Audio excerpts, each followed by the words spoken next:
Judge Henson, thank you so much for your time this evening. Let's give our audience an idea of what the Third Court of Appeals handles. What type of cases come before you? Sure.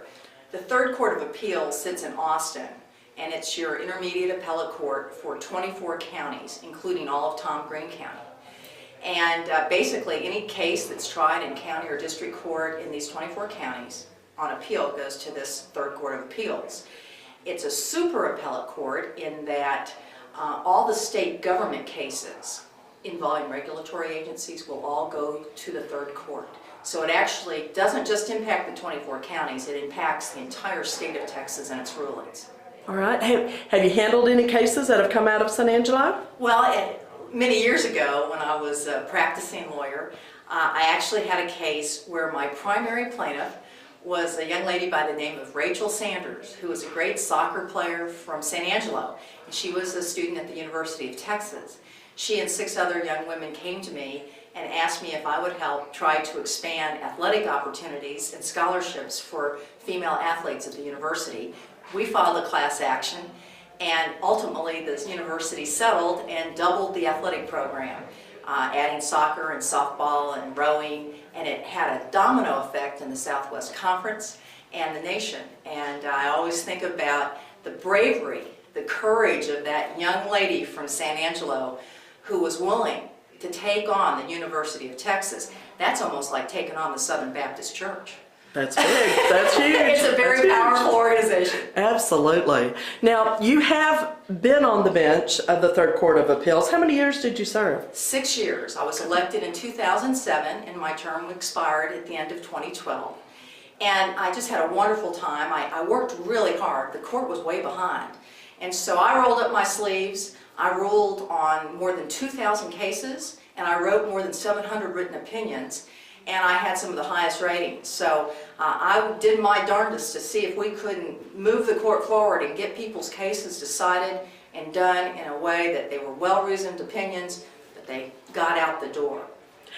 You're running for the office of Chief Justice of the Third Court of Appeals. Tell me the difference of that particular office. Sure. We have 6 judges on the court, and 1 is designated Chief Justice. And that judge is in charge of some administrative matters, working with the legislature on budgetary issues, works with the Chief Justice Council, all the other Chief Justices around the state, working on rules and policies and things like that to recommend to the courts, and basically does a lot of functions to try and set policies that will move the court forward in terms of getting the work done.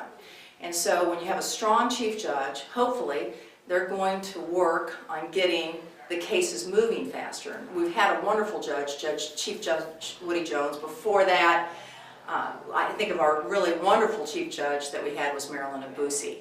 And I'm trying to always model myself as Judge Abusi because she did such a great job. She was the ideal judge, fair, impartial. You know, everybody loved her, and the court worked well under her leadership.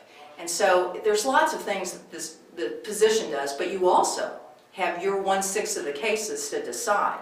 So you better be a hard-working person, or else you're going to get bogged down and not get your cases done.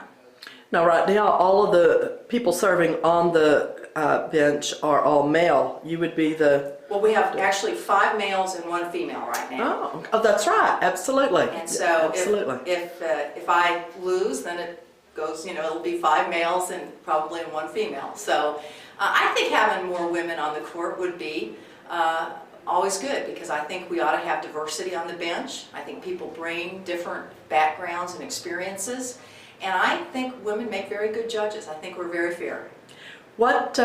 In looking at the Constitution, because y'all base your decisions off of the Constitution, how do you feel that we need to interpret the Constitution in today's world?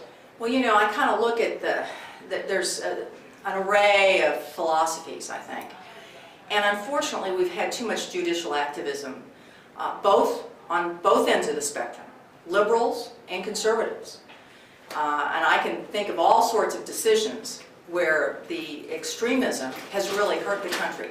The latest case was the case that was decided by the U.S. Supreme Court Citizens United, which gutted our election laws in terms of finance control and basically let the billionaires come in and throw their money about and influence elections.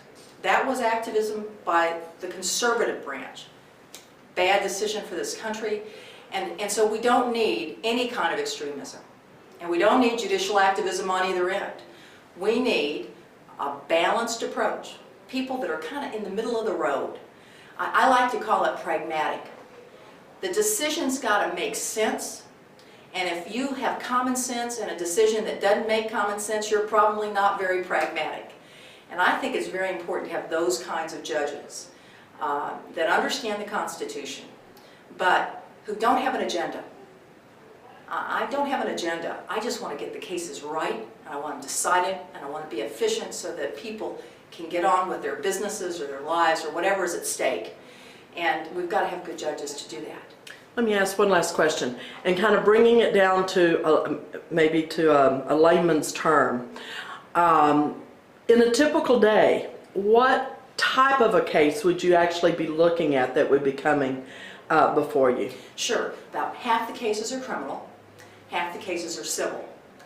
And one of the unique things that I have in my background is I've done both. My first job out of law school was to be a federal prosecutor in Washington, D.C., and I prosecuted corrupt politicians. I could still be doing that job today. And by the way, I prosecuted Democrats back then.